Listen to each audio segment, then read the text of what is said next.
Hey, what's up, good people? How you doing? Welcome back to Stock Up with Larry Jones. We got a lot to get to today. We're going to talk about Fed Jerome Powell. We're going to play some audio from Sam Bankman-Fried, actual audio of him talking recently, and about how much money he donated, all of that, the trucking debacle that's happening. We got a lot to discuss, so I will be time stamping this one so you can go directly to the portion that you want.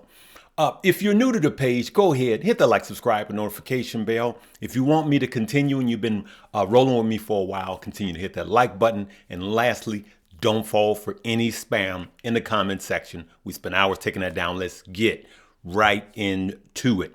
Okay, as we could see here, Federal Reserve Chair Jerome Powell to speak on November 30th, which is tomorrow, Wednesday. Now, we know when the Fed talks, generally the market does not like it. When the Fed talks, the market walks. Let's go in further. So, as we could see here, Powell will speak at the Hutchins Center on fiscal and monetary policy, on the outlook for the economy and the changing labor market on Wednesday, November 30th. That's tomorrow. After his remarks, get this portion right here, Powell will be interviewed by David Wessel. Okay.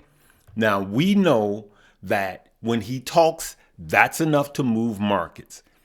But what's worse is when he gets into these Q&As like he does in the FOMC meetings, all right? Which we have another one coming on the 13th and 14th of December, right? And so expect the market to move based on what he says, all right? We already know that the Fed keeps pivoting, and now he's pivoting more hawkish again, but we need to see what in fact he's going to do with the interest rate hikes. Just as a reminder, this is what I believe. Market has priced in 50 basis points the 13th and the 14th of November. I'm sorry, of December, all right? 13th and 14th is the FOMC meeting for December, right? It's baked in 50 basis points. There is no FOMC meeting in January.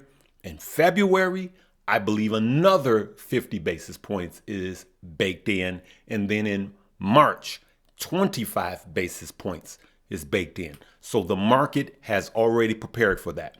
If he goes more aggressive, say 75, which he very well may, then we can kiss a Christmas rally goodbye. That's not going to be good for the market. Now I'm going to play a short snippet here. There is a rail strike that is looming because of the unions. They want to strike, and that will have catastrophic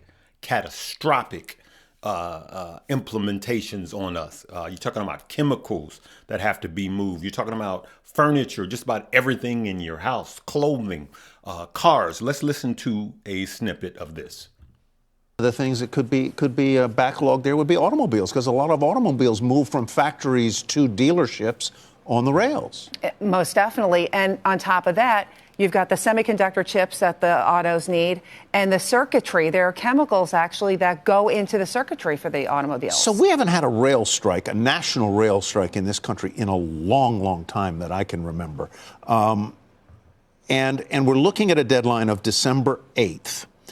It seems to me that this would be the kind of thing where the administration or Congress would come into play here because the economic ripple effects could be so drastic. Most definitely. And so what we have to look for now is how quickly will Congress move?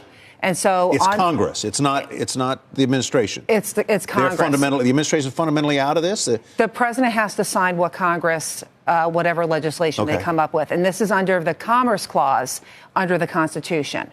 And so Congress comes back next week because of Thanksgiving. Mm-hmm. So Monday is the Senate, Tuesday is the House, and then 2 days later you have strike preps. And so the window, right, if you will, if they want to step in prior to stopping strike preps, is very, very small. So what we're looking at now is Congress has until December 8th to come up with something. Now, oddly enough, their biggest concern is time off. They want federal time off, meaning the rail workers, right? And they're unionized. And what they want the most is time off. The president will be getting involved. Congress will be getting involved. The House and the Senate will be getting involved. This cannot happen. This would be cutting us off at the knees right now, being in a bear market and with crypto winter. You say, how is this affecting crypto? Man, the whole financial thing is a house of cards, okay? Who do you think financed a lot of the crypto? Banks, all right? And banking is part of our financial system. So when you have something like this and people can't get product, everybody pays. Now, guys, take a look at this. Sam Bankman-Fried, or some of you say scam bankrupt fraud, and FTX execs donated a total of $70 million to political campaigns in 18 months, according to Open Secrets. All right. And so what does that mean? Man, what the audio that I'm about to play you is from a young lady. Actually, I'm going to leave a link to her page so you could listen to the entire audio. She released it in 3 parts. So Sam Bankman-Fried is talking, and what he says is actually jaw-dropping. I know a lot of people won't believe what they hear, and we do know that he is a liar, but I believe he's telling the truth. And the truth is, I'm going to let you hear it, and we'll discuss it after. I donated to both parties. I donated about the same amount to both parties this year. That was not generally known because despite Citizens United being literally the highest profile Supreme Court case of the decade and the thing everyone talks about when they talk about campaign finance, for some reason, in practice, no one can possibly fathom the idea that someone in practice actually gave dark. So, I don't know, all my Republican donations were dark. People won't see them. And the reason was not for regulatory reasons. It's because reporters freak the fuck out if you donate to a Republican. They're all super liberal and didn't want to have that fight. So I just made all the Republican ones dark. But I was, whatever, second or third biggest Republican donor this year as well. But also it's all for the primaries. They didn't give anything in general elections. They don't give a shit about general elections. It's not what matters. Like, it's the primaries where you have good candidates against bad candidates. The Ukraine. So I just wanted you guys to hear that. It is. I apologize for any foul language that was used. That's crazy. That is absolutely crazy. As you could see, he donated, between him and his company, $7 million to political campaigns, right? And I reported earlier that it was too Democratic. So now you're talking, that's 140 million, $140 million. Now he said about the same, so we don't know, but we know about the same, which would be tens of millions of dollars that was donated also to the Republican Party. Now, we don't discuss politics. We only discuss politics as it pertains to our money here. I absolutely believe him, and that's why you guys know that I'm an independent. And if you think that your team didn't take any money, whether it be Democrat or Republican, I got a wooden nickel to sell you and a bridge to nowhere. Politicians will take your money, period. All right? And why do I play this? And there's a lot of stuff he goes on to that is deep about why he was taking money, our deposits and funding Alameda and all of that. So I'll leave a link below to be her name is Tiffany Fong. To be, respectful to Tiffany Fong, I want you guys to go over there and listen to the whole thing. But it just shows me how crazy and like this dude wanted to rule the world of crypto. So he's donating all of this money to Democrats and Republicans. That makes me even look at him with a more raised eyebrow. Like, really, dude? He literally, to me, this is me, allegedly, he literally tried to control policies as it pertains to all crypto. And he wanted to be the end all, answer all. He was a pinky in the brain. He was a mini me. You know, it's crazy. The amount of control and power that this dude wanted. So that, to me, that makes him even more suspect. The fact that I know some people says, well, it was fair. He gave to both parties. Why did he give that much money to both parties? He wasn't a politician. He was doing this allegedly, supposedly, to control all of crypto. And like I said, crypto has been a house of cards. I still believe in crypto long run. All of this will pass, soon pass. And one day we will be looking back at all of these scandals in this house of cards, just like we have the other four scandals that has happened in the past that actually caused crypto winters or happened during crypto winters or just before crypto winters started. Look at some of my older videos and you'll see what I'm talking about. So I shot this one a little different. I just wanted to make sure I made this one power packed so you guys can get a lot out of it. We talked about Sam Bankman-Fried is talking. That's a market mover.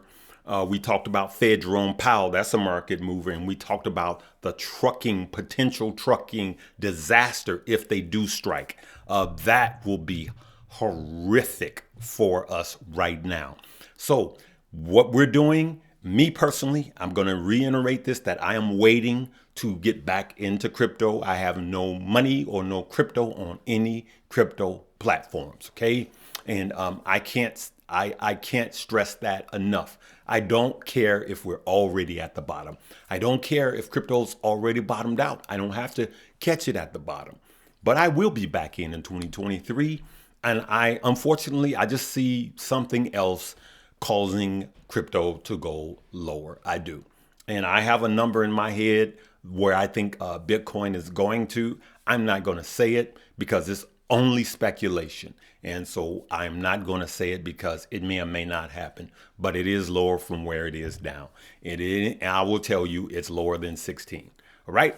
So listen, I played a video of a lot of you guys are asking about the Moo Light. All right. I'm going to play this again and make sure that you watch this. This will be the last time I play it. All you have to do is go back to these older videos. OK, but a lot of you guys have switched over to the Moo Light and you're actually loving it. Moo app already. I want you to do this right now. So we see here to the right corner, just look where it says trading in that second column to the extreme right. Let's hit trading.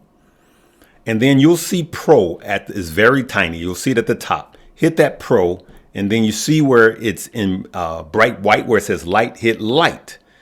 And that's what I want you guys to start using. So now you don't have to do this again. It will open up. And this is Moo Light. It just makes everything easy. As you can see, your trading places, you see here, limit, you can go to market order, back to limit order. It's just cleaner, good people. And that's all I wanted to show you.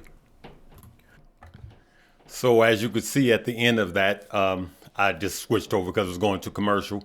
One of you guys sent me a snapshot. You won $150, but you only deposited $100 and you won $150. One of your shares was $150 at Apple.